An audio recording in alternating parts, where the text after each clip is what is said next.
yang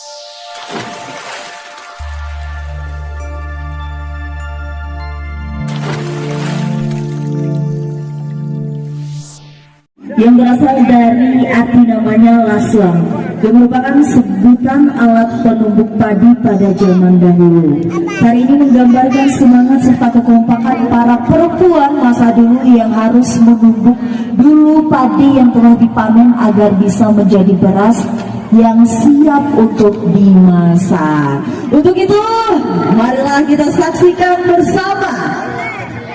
Oke, ada sedikit lagi. Menumbuk padi adalah salah satu kegiatan yang sangat ditunggu-tunggu oleh petani setelah padi dipanen. Benar ya, karena kita harus bisa menikmati hasil panen dari upaya kerja keras yang sudah kita lakukan.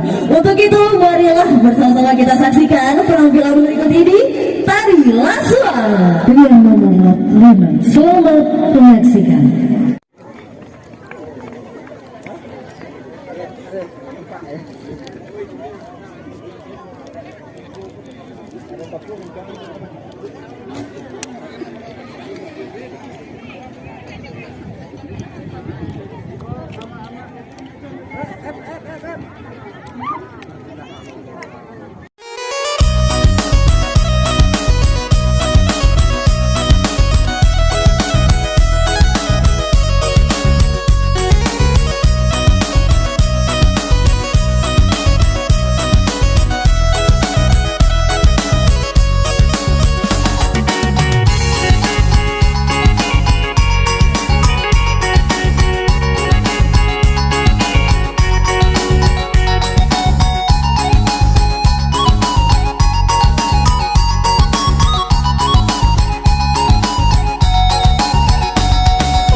Wow.